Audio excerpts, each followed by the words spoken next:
ہم اپنا آج کا سبق شروع کرتے ہیں۔ اعوذ باللہ من الشیطان الرجیم، بسم اللہ الرحمن الرحیم۔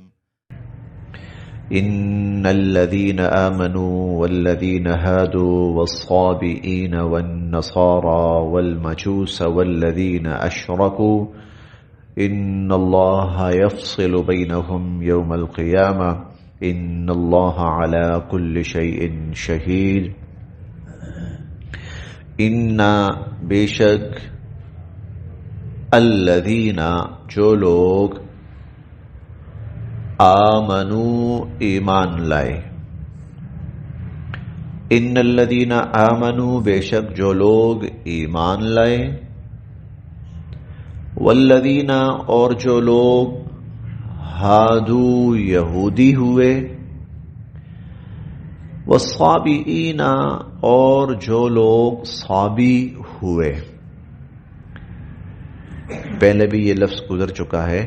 صابی حضرت ایوب علیہ السلام کے ماننے والوں اور پیروکاروں کے لیے یہ لفظ بولا جاتا ہے، جیسے حضرت موسیٰ علیہ السلام کے پیروکاروں کے لیے یہودی اور حضرت عیسیٰ علیہ السلام کے پیروکاروں کے لیے عیسائی، ان کے لیے صابی کا لفظ حضرت ایوب علیہ السلام کے پیروکاروں کے لیے۔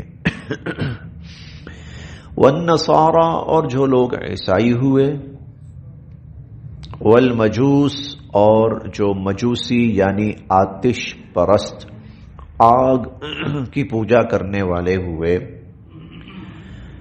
والذین اور جن لوگوں نے اشرکو شرک کیا، اور جن لوگوں نے شرک اختیار کیا، شرک قبول کیا، ان اللہ بے شک اللہ تعالی یفصل فیصلہ فرمائیں گے، بینہم ان کے درمیان، یوم القیامہ قیامت کے دن۔ ان اللہ یفصل بینہم بے شک کہ اللہ تعالی قیامت کے روز ان کے درمیان فیصلہ فرمائیں گے۔ ان اللہ بے شک اللہ علی کل شیء ہر چیز سے، شہید بخوبی آگاہ ہیں اور واقف ہیں۔ دراصل یہ جو آیت ہے یہ قیامت کے واقع ہونے کی عقلی دلیل ہے کہ دنیا کے اندر یہ بہت سارے مذاہب موجود ہیں، ان میں سے ہر ایک یہ دعویٰ کر رہا ہے کہ ہم ٹھیک ہیں، باقی غلط ہیں۔ عیسائی کہتے ہیں ہم ٹھیک ہیں، یہودی کہتے ہیں ہم ٹھیک ہیں، مشرک کہتے ہیں جی ہم ٹھیک ہیں، مسلمان کہتے ہیں جی ہم حق پر ہیں، سچے تو ہم ہیں۔ تو پھر کیا اس کے لیے کوئی ہے کہ ایک فیصلہ ہو جائے کہ حق پر کون ہے، صحیح کون ہے؟ تو اللہ تعالیٰ فرماتے ہیں ہاں میں نے اس کے لیے ایک دن رکھا ہوا ہے، اور وہ دن کون سا ہے؟ قیامت کا دن۔ دراصل اس آیت میں قیامت کے واقع ہونے کی ایک عقلی دلیل پیش کی گئی ہے کہ دنیا کے اندر بہت کچھ ہوتا ہے، دو آدمی لڑتے ہیں، دونوں آدمی اکڑ جاتے ہیں، جی ہم دونوں حق پر ہیں، ایک کہتا ہے میں حق پر ہوں، دوسرا کہتا ہے میں حق پر ہوں، اور دنیا میں کوئی اصول نہیں ہے ایسا کہ جو ان کا فیصلہ کر سکے، کوئی عدالت نہیں ہے جو ان کا فیصلہ کر سکے۔ دو طاقتور لڑ پڑتے ہیں تو کون فیصلہ کرے گا کہ ان میں سے ٹھیک یہ ہے اور غلط یہ ہے؟ دونوں طاقتور ہیں، کوئی ایک کے خلاف بول کرتے دکھائے۔ تو کیا کوئی ایسا ممکن ہے، کوئی ایسا وقت، کوئی ایسا دن کہ جب ہر چھوٹی سے چھوٹی بات اور ہر بڑی سے بڑی بات کا فیصلہ ہو؟ تو اللہ فرماتے ہیں ہاں اس کے لیے میں نے قیامت کا دن رکھا ہوا ہے۔ تو یہ اصل میں وقوع قیامت کی عقلی دلیل ہے، اور ہم اس پوری صورت میں پڑھ رہے ہیں پہلی آیت سے کہ اللہ رب العزت نے جتنی گفتگو فرمائی ہے غالب حصہ قیامت کا ہے، قیامت آنی۔ جیسے ہم نے پہلی آیت پڑھی یا ایھا الناس اتقوا ربکم ان زلزلۃ الساعہ، قیامت کا جو بھونچال اور زلزلہ ہوگا نا وہ بڑا شدید ہوگا، پھر یہ ہوگا یہ ہوگا یہ ہوگا۔ پھر ذرا آگے چل کر پھر ایک دلیل دی گئی. شاید تم سوچو کیسے انسان زندہ ہوگا، تو ہم تمہیں بتاتے ہیں، دیکھو ہم نے تمہیں ایسے ایسے ایسے پیدا کیا. وَأَنَّهُ يُحْيِي الْمَوْتَى، تو یہی اللہ مردوں کو قیامت کے دن دوبارہ زندہ کرے گا. پھر وَأَنَّ السَّاعَةَ آتِيَةٌ، سو قیامت تو آنی ہی آنی ہے. لا ریب فیہا، اس قیامت کے آنے میں تو کوئی شک کوئی شبہ نہیں ہے. اور پھر آگے وَنُذِيقُهُ يَوْمَ الْقِيَامَةِ عَذَابَ الْحَرِيقِ، جو نہیں مانتا قیامت کے دن ہم اس کو بڑا سخت عذاب چکھائیں گے اور عذاب دیں گے. اور اب یہاں سے پھر اس کی ایک عقلی دلیل آگے بھی اللہ تعالیٰ وہی مضامین لے کے چل رہے ہیں. تو اصلاً آخرت کے واقع ہونے کے دلائل، عقلی اور نقلی دلائل اللہ رب العزت بیان فرما رہے ہیں. اور ان میں سے ایک دلیل یہ بھی ہے، کیا انسانیت کو کبھی یہ پتہ چل پائے گا 100% کہ یہ ٹھیک ہیں اور یہ غلط ہیں؟ ہاں پتہ چلے گا. کب؟ جو فیصلے کا دن ہوگا، جو صحیح اور غلط کو ثابت کرنے کا دن ہوگا، یوم الفرقان ہوگا، جب حق اور باطل بالکل نکھر کر. ورنہ ہمیشہ یاد رکھیے گا کہ دنیا میں جو حق ہے اس کو حق سمجھنے والے بہت کم لوگ ہوتے ہیں، اور جو غلط اور باطل ہے اس کو حق سمجھنے والے لوگوں کی تعداد بہت زیادہ ہوتی ہے. دنیا میں اس وقت وہ حق جس کو اللہ رب العزت حق کہہ رہے ہیں وہ دین اسلام ہے، اور اس کے پیروکاروں کی تعداد کتنی ہے؟ 1/3 بھی نہیں ہے. چوتھائی حصہ بمشکل آپ کہہ لیجئے، اس سے بھی کم ہے، چوتھائی حصے سے بھی کم ہے. یعنی کہ 9 ارب سے زائد انسانیت ہے، بمشکل 2 ارب مسلمان ہوگا. تو 7 ارب جو ہے انسان جو قرآن اور اللہ کے فیصلے کی روح سے باطل ہیں اور غلط ہیں. لیکن عجیب بات یہ ہے کہ اتنی بڑی تعداد جو باطل ہے وہ اپنے آپ کو صحیح سمجھ رہی ہے، اور جو صحیح ہے اس کو غلط سمجھ رہے ہیں. تو کیا کوئی ایسا فیصلہ پھر پاسبل ہے کہ حق کیا ہے باطل کیا ہے؟ جب ہر ایک حق کو حق مان لے اور باطل کو باطل مان لے تو ہاں وہ پھر قیامت کا دن ہے. اور یہ بات انسان کی سمجھ میں، عام انسان کی سمجھ میں آتی ہے کہ ایسا ہونا تو چاہیے کہ جب ہر انسان سمجھ لے کہ یہ ٹھیک ہے اور یہ غلط ہے. تو اللہ تعالیٰ نے انسان کی اسی سوچ کو یہاں پر قیامت کے نام سے تعبیر فرمایا، ہاں کہ وہ قیامت کا دن ہوگا. ان الذین آمنوا، بے شک وہ لوگ جو ایمان لائے، والذین ہادوا جو یہودی ہوئے، والصابئین جنہوں نے صابی مذہب اختیار کیا، والنصارى جو عیسائی بنے، والمجوس جو آگ کی پرستش کرنے والے بنے، والذین اشرکوا اور جنہوں نے شرک کو قبول کیا. اس زمانے میں بڑے بڑے مذاہب یہ تھے سارے. ان اللہ یفصل بینہم یوم القیامہ، اللہ قیامت کے دن ان کے درمیان فیصلہ فرمائیں گے. ان اللہ، بے شک اللہ تعالی، علی کل شیء شہید، ہر چیز سے آگاہ ہیں. الم ترى، کیا آپ نہیں دیکھتے، ان اللہ، کہ بے شک اللہ تو وہ ہے، یسجدو، کہ سجدہ ریز رہتی ہے اور سجدہ کرتی ہے، لہو، اس کے لیے، من، ہر وہ مخلوق، فی السماوات جو آسمانوں میں ہے، ومن، اور ہر وہ مخلوق جو فی الارض زمینوں میں ہے. کیا آپ نے نہیں دیکھا کہ آسمانوں اور زمینوں کی ساری مخلوقات اللہ کو سجدہ کرتی ہیں؟ والشمس، سورج بھی، والقمر، اور چاند بھی، والنجوم، اور ستارے بھی، والجبال، اور پہاڑ بھی، والشجر، اور لفظی معنی درخت، نباتات بھی، والدواب، اور ہر قسم کے چوپائے، زمین پر چلنے والے جانور، سب کے سب اللہ کو سجدہ کرتے ہیں. وَكَثِيرٌ، اور بہت سارے، من الناس، لوگ بھی. اب یہ نہیں کہا کہ لوگ بھی سارے کرتے ہیں، نہیں، انسان جو ہے، باقی ساری مخلوقات، جنات کو، شیاطین کو، انسانوں کو، ان کو نکال کر باقی ساری کی ساری مخلوقات اللہ رب العزت کے سامنے سر بسجود رہتی ہیں. اب سر بسجود رہنا، سجدہ کرنا دو معنی میں ہے. ایک یہ ہے مکمل اطاعت اور فرما برداری، اور دوسرا یہ ہے کہ واقعتاً اللہ کے حضور سجدے میں جھک جانا. یہاں دونوں مراد ہیں کہ جتنی مخلوقات ہیں وہ اللہ کے سامنے اطاعت اور فرما برداری کرتی ہیں مکمل، اور سجدہ بھی کرتی ہیں. سجدہ بھی کرتی ہیں ہر مخلوق. ہاں، اس کے سجدہ کرنے کا انداز مختلف ہے. جیسے ہم نے پیچھے پڑھا ہے، یہ جو سائے ہیں، چیزوں کے سائے، یہ بھی اللہ کو سجدہ کرتے ہیں. کیسے؟ صبح جب فجر ہوتی ہے اور سورج طلوع ہوتا ہے تو یہ سجدے میں جھکے ہوئے اور گرے ہوئے ہوتے ہیں، اور جب شام ہو رہی ہوتی ہے تو یہ سجدے کی حالت کے اندر جھکے ہوئے ہوتے ہیں. سجدے بھی، سائے بھی اللہ کو سجدہ کرتے ہیں، اور باقی مخلوقات سب اللہ کے سامنے باقاعدہ سجدہ کرتی ہیں. ہاں، ان کے سجدہ کرنے کا انداز وہ اپنا اپنا ہے، اللہ نے ان کو دیا ہوا ہے اور وہ جانتے ہیں. وَكَثِيرٌ مِّنَ النَّاسِ، البتہ لوگوں میں سے سارے لوگ سجدہ نہیں کرتے، انسان سارے نہیں کرتے، بلکہ بہت سارے انسان کرتے ہیں، اور بہت سارے انسان اللہ کے سامنے سر بسجود نہیں ہوتے. وَكَثِيرٌ، اور بہت سارے انسان ایسے ہیں حقا کہ ثابت ہو چکا علیہ ان پر العذاب، عذاب، اور بہت سے انسان ایسے ہیں کہ جن پر عذاب کا فیصلہ ہو چکا ہے.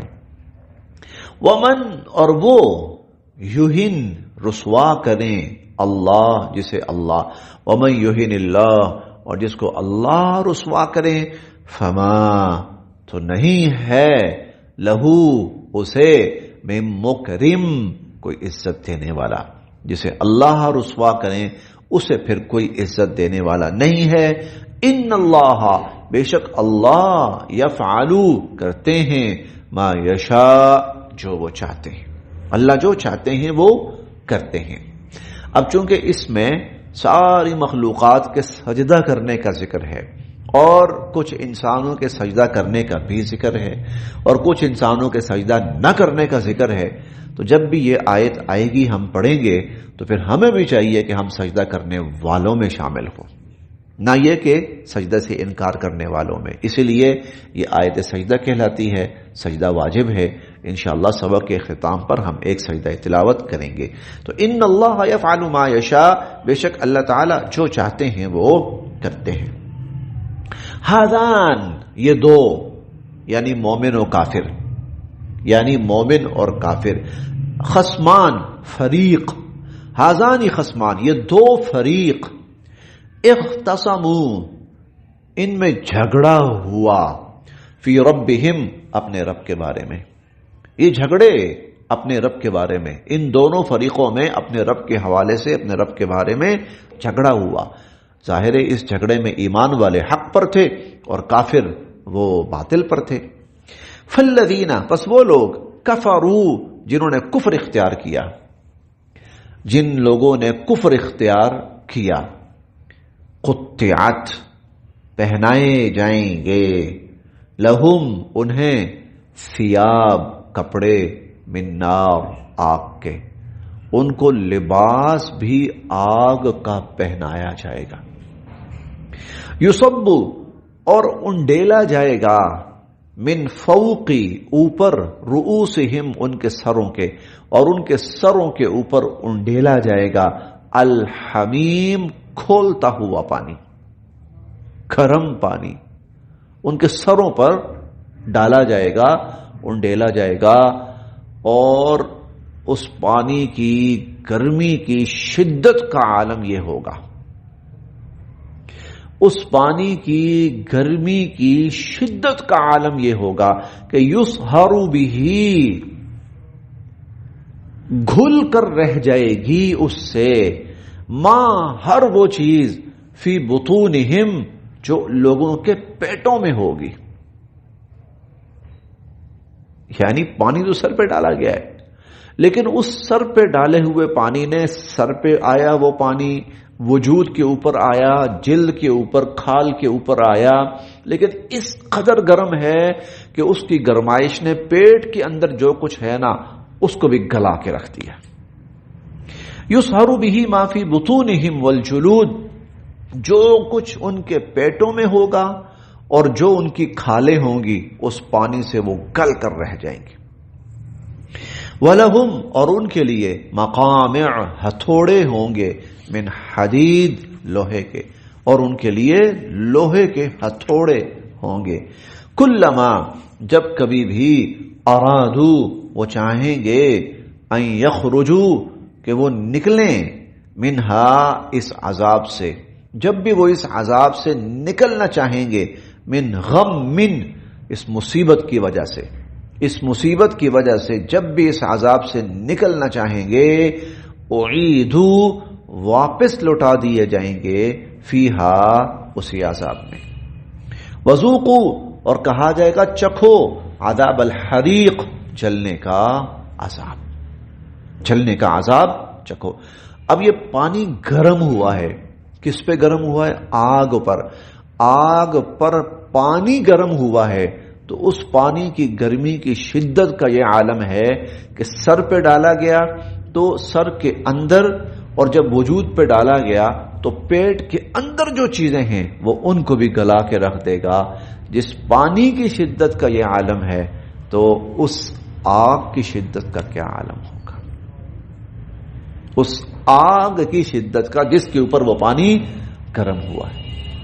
اسی لیے تو حضور علیہ الصلوۃ والسلام کی ایک دعا ہے، بہت دفعہ بہت مواقع پر، اللہ میں جہنم کی آگ سے پناہ چاہتا ہوں. جہنم کی آگ سے، یہ بار بار جو آگ کا ذکر آتا ہے نا، وہ کوئی عام آگ نہیں ہوگی، وہ ایسی شدید خوفناک آگ ہوگی کہ اس کی مثال ملنا ممکن نہیں ہے. وذوقوا عذاب الحریق، اور ان سے کہا جائے گا جلنے کا عذاب چکھو. یہ ان کا انجام ہے جنہوں نے اللہ کو نہ مانا اور جنہوں نے اللہ کا اور اللہ کے پیغام کا اور احکامات کا اور نبیوں اور رسولوں کا انکار کیا. انا، بے شک، اللہ یدخل، داخل فرمائیں گے، ان اللہ یدخل، بے شک اللہ داخل فرمائیں گے، الذین، ان لوگوں کو، آمنو، جو ایمان لائے، وعملوا الصالحات، اور جنہوں نے نیک اعمال کیے، اللہ ان کو داخل فرمائیں گے. کہاں؟ جنات، جنتوں میں، تجری، کے بہتی ہوں گی، من تحتہا، جن کے نیچے سے، الانہار، نہریں، اور ایسی جنتیں جن کے نیچے سے نہریں بہتی ہوں گی. یحلون، پہنایا جائے گا ان جنتیوں کو، یحلون، ان کو پہنایا جائے گا، فیہا، اس میں، بلکہ پہنائے جائیں گے، من اساور، کنگن، من ذہب، سونے کے، ولؤلؤا، اور موتیوں کے، سونے اور موتیوں کے کنگن، ان کو زیورات، ان کو پہنائے جائیں گے. ولباسہم، اور ان کا جو لباس ہوگا، فیہا، اس جنت میں، حریر، اور ریشم کا ہوگا. اور جنت میں ان کو ریشمی لباس، یعنی یہ عمدہ لباس ہے، بہترین لباس ہے، وہ ان کو جنت میں پہنایا جائے گا. وہدو، ان کی رہنمائی کی گئی تھی، الی الطیب، بہت ہی پاکیزہ، من القول، ایک کلمے کی طرف. وہدو الی الطیب من القول، یہ وہ لوگ تھے جن کی بڑے ہی پاکیزہ کلمے کی طرف رہنمائی کی گئی تھی. پاکیزہ کلمے کی طرف، کلمہ طیبہ، لا الہ الا اللہ. اور انہوں نے اس کلمہ طیبہ کو قبول کیا اور ایمان کو قبول کیا، اور وہ بنیادی طور پر وہ کلمہ کیا ہے؟ اللہ رب العزت کے وحدانیت کا اعلان. اس پاکیزہ کلمے کی طرف ان کی رہنمائی کی گئی. وہدو، اور ان کو رسائی دی گئی اور ان کو پہنچا دیا گیا، الی صراط الحمید، خوبیوں والے رب کے راستے کی طرف. ان کو پاکیزہ کلمے کی طرف ان کو رہنمائی کی گئی ان کی، اور خوبیوں والے، صفات والے رب کے راستے کی طرف ان کو ہدایت دی گئی. ان الذین، بے شک وہ لوگ، کفروا، جنہوں نے کفر کو اختیار کیا، ویصدون، اور وہ اوروں کو بھی روکتے ہیں، عن سبیل اللہ، اللہ کی راہ سے، اللہ کی راہ سے اوروں کو بھی روکتے ہیں. والمسجد الحرام، اور مسجد حرام سے بھی وہ روکتے ہیں لوگوں کو. الذی وہ مسجد حرام جعلناہ جس کو ہم نے بنایا للناس لوگوں کے لیے سوا برابر العاکف فیہ والباد چاہے وہ آؤٹ سائڈر ہوں یا ان سائڈر باہر کے آنے والے لوگ ہوں ان کے لیے اور اندر رہنے والے جو لوگ ہیں ان کے لیے سب کے لیے برابر بنایا ہم نے جو وہاں کے مقیم ہیں اور جو باہر سے آنے والے ہیں ان سب کے لیے ہم نے اس کو برابر بنایا ہے اچھا اس سے مراد مسجد حرام سے مراد صرف مسجد حرام نہیں ہے بلکہ اس مسجد حرام سے مراد قرب و جوار کی جتنی جگہیں ہیں بلکہ اس کو حدود حرم آپ کہہ سکتے ہیں حدود حرم حرم کے قرب و جوار میں رہنے والے جو لوگ وہاں کے رہنے والے اور باہر سے آنے والے پوری دنیا کے لوگ مراد ہیں پوری دنیا کے جو لوگ ہیں وہ سب کے سب تو سب یہ اللہ کا گھر سب کے لیے برابر ہے یہ اللہ کا گھر سب کے لیے برابر عبادت کے لیے جو پہلے آ گیا وہ حق رکھتا ہے اور ہر کسی کو اجازت ہے کہ وہ اللہ کے گھر میں آ کے عبادت کر سکتا ہے کوئی ممانعت نہیں ہے اس کے لیے کوئی ایسی اللہ رب العزت کی طرف سے کوئی ایسی شرط نہیں ہے کہ فلاں قبیلے کے لوگ آ سکتے ہیں فلاں نہیں آ سکتے فلاں مرد آ سکتے ہیں فلاں نہیں آ سکتے فلاں عورتیں آ سکتی ہیں فلاں ایسی کوئی اللہ کی طرف سے شرط نہیں ہے نہ اللہ کے نبی کی طرف سے سواء العاکف فیہ والباد یہ وہاں کے مقیم لوگوں کے لیے بھی اور باہر سے آنے والوں کے لیے بھی یہ جگہ برابر ہے تو جو لوگ یہاں آنے سے روکیں دیکھیں ایک ہے انتظامی رکاوٹ ٹھیک ہے وہ مراد نہیں یہاں پر انتظامی رکاوٹ کیا ہے انتظامی رکاوٹ یہ ہے کہ بھائی کیپیسٹی جو ہے نا جتنی ہے اس لحاظ سے لوگوں کو اجازت دینا چنانچہ کوٹا مقرر کیا جاتا ہے کہ اتنے لوگ اس ملک سے آ سکتے ہیں اس سے زیادہ نہیں آ سکتے باقیوں کو روک دیا گیا ہے لیکن یہ رکاوٹ صرف عارضی اور انتظامی ہے کہ بھئی وہ باقی جو ہیں وہ اس دفعہ نہیں آ سکتے وہ اگلی دفعہ آ جائیں وہ مہینہ ٹھہر کے آ جائیں 2 مہینے ٹھہر کے آ جائیں لیکن ایک ہے ظلماً روکنا کہ لوگ یہاں عبادت سے محروم کر دیا جائیں لوگ عبادت سے محروم کر دیا جائیں وہ روکنا مراد ہے وَمَن يُرِدْ اور جو چاہے گا فیہ اس میں بِالْحَاد بے دینی پھیلانا جو الحاد پھیلانا چاہے گا بے دینی پھیلانا چاہے گا بظلم ظلم و زیادتی سے جو یہاں ظلم و زیادتی سے بے دینی پھیلانا چاہے گا اور بے دینی سے ہر چیز مراد ہے الحاد سے ہر چیز کفر بھی مراد ہے شرک بھی مراد ہے نفاق بھی مراد ہے بدعات بھی مراد ہیں فسق و فجور بھی مراد ہیں وَمَن يُرِدْ فِيهِ بِإِلْحَادٍ بِظُلْمٍ اور جو ظلم و زیادتی سے یہاں بے دینی پھیلانا چاہے گا نُذِقْهُ اسے پھر ہم چکھائیں گے من عذاب علیم دردناک عذاب اسے پھر ہم دردناک عذاب چکھائیں گے بس یہاں تک یہ کرونا کے دنوں میں روکا گیا تھا جی وہ ٹھیک تھا اب وہ تو احتیاطی تدابیر کے زمرے میں تھا نا جیسے بالکل روک دیا گیا ہے اس میں احتیاطی تدابیر جی وہ احتیاطی تدابیر کی بنیاد پر تھا یعنی وہاں جن لوگوں نے روکا تھا جو وہاں کی حکومتیں تھیں ان کا مقصد خدا نہ خواستہ یہ نہیں تھا کہ کوئی اللہ کے گھر میں آ کر نماز نہ پڑھ سکے ہم لوگوں کو نماز سے روکیں بلکہ ان کا مقصد صرف یہ تھا کہ تھوڑی سی ذرا حالات سازگار ہو جائیں پھر آئیں پھر لوگ آئیں بسا اوقات تعمیر کے نقطہ نظر سے روک دیا جاتا ہے کہ تعمیر ہو رہی ہے لہٰذا اب ان جگہوں پر لوگوں کو آنا ممنوع ہے کوئی قباحت نہیں اس میں کوئی حرج نہیں اس کے اندر